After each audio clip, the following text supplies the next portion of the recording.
in the crisis that we are sharing together.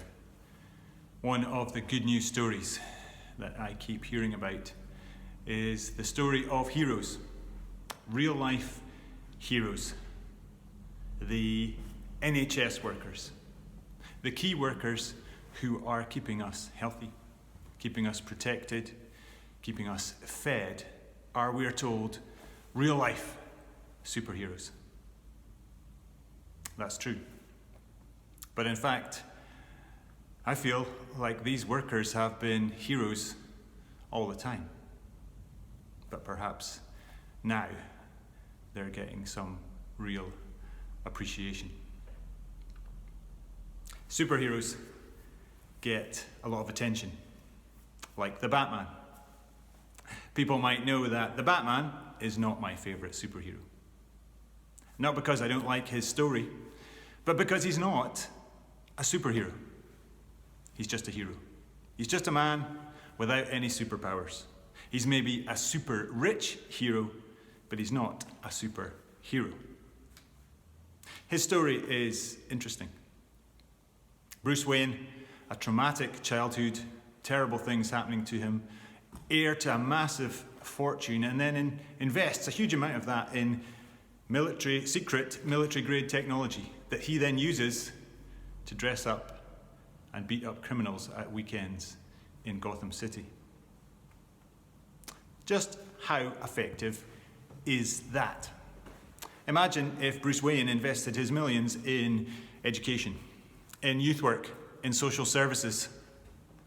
I wonder if there would be less criminals to beat up in Gotham City. Maybe he likes the system the way it is. Maybe he enjoys secretly what he does, and he wants just to keep things the way they are. The Batman knew how to make an entrance.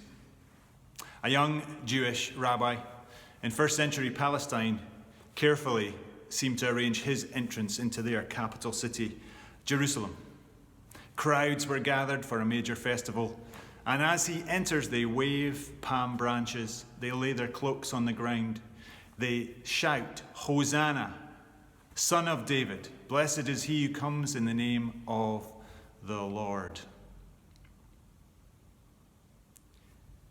They had an awful lot in common with the people of Gotham City, in that they were suffering not from the oppression of crime lords, but from the Roman Empire, but more than that, the puppet dictator King Herod, and also even their own temple system and many of their chief priests who acted quietly just to keep the status quo and keep the Romans in control, to protect the well-off.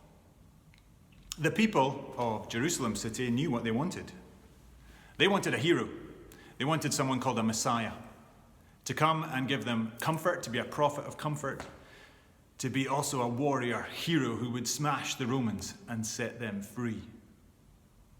This had happened 200 years before Jesus of Nazareth. A man called Judas Maccabeus raised an army and rode into Jerusalem. He was greeted with palm branches like a conquering king. He then managed to hold from the Romans Israel as a kingdom for almost 100 years. But it couldn't last. He wasn't the hero they needed. The people wanted a prophet to bring them comfort.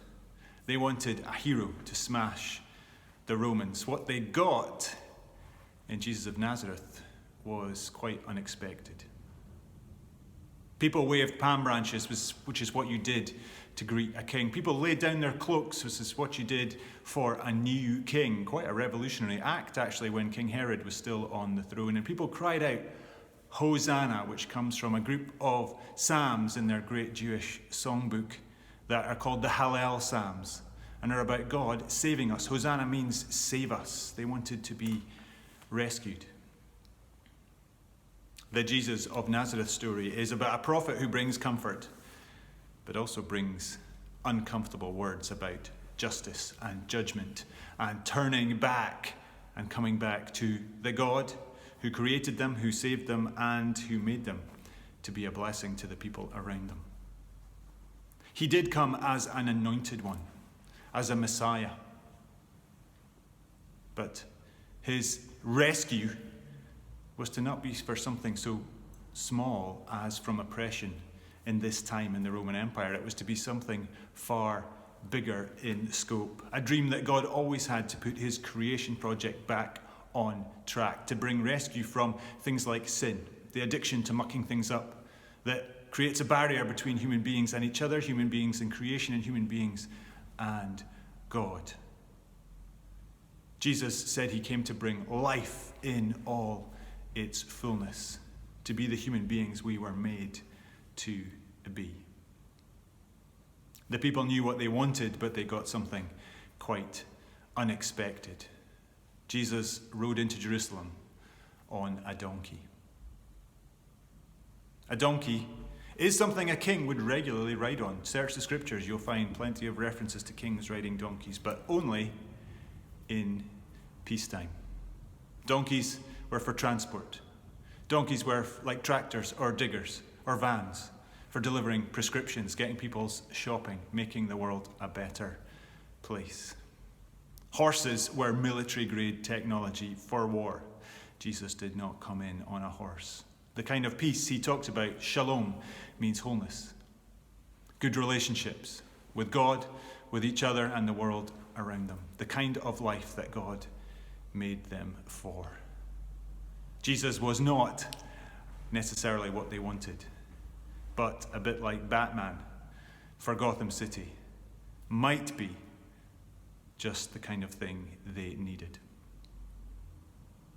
In the words of the ancient poets Jagger and Richards, you can't always get what you want, but sometimes, well, you might just get what you need.